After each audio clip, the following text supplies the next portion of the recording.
રાજ્યની સૌથી મોટામાં મોટી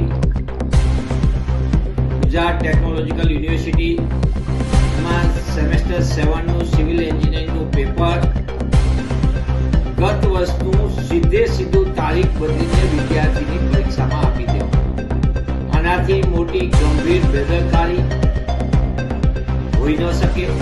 વિદ્યાર્થીઓ માટે લાખો રૂપિયા પરીક્ષા ફી પીટે ઉઘરાવનાર જીટીયુના સત્તાધીશોને નવું પેપર આપવાની પણ તસ્તી નથી। મોટી વાતો કરે, નવા કાર્યક્રમોની જાહેરાતો કરે, એ જીટીયુની પરીક્ષા પદ્ધતિ સામે અનેક વખત પ્રશ્નો ઉભા થયા છે। પારદર્શકતા સામે પણ પ્રશ્ન ઉભા થયા ત્યારે યુનિવર્સિટીનું મૂળભૂત કારણ પ્રવેશ પરીક્ષા પરિણામ અને પદવી જેમાં સૌથી મોટું પોલને ગોલમાલ ચાલી રહ્યા હોય એ કેટલે અંશે વ્યાજબી છે। હજારો વિદ્યાર્થીઓ પોતે ઉજ્જવળ ભવિષ્ય માટે ઇજનેર બનવા માટે એમના મા બાપો મોટી ફી ભરતા હોય અને બીજી બાજુ જીટીયુના સત્તાધીશો આવા લોલમ અને પોલ ચલાવતા હોય કેટલે અંશે વ્યાજબી। આ વિદ્યાર્થીઓના ભવિષ્ય સાથે છેડા છે, મહેનત કરનાર વિદ્યાર્થીઓ સાથે અન્યાય કરતા છે।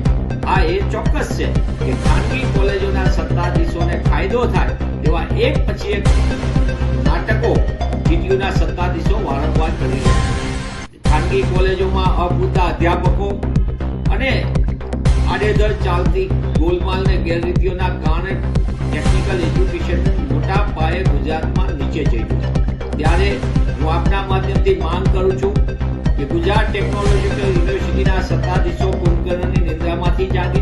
તમે ફી ઉઘરાવવા માટે સમયસર ફી ન ભરનારના લોકોને પેનલ્ટી ફટકારો છો તો આટલા મોટી પોલ માટે તમારી જવાબદારી ક્યારે નક્કી થશે?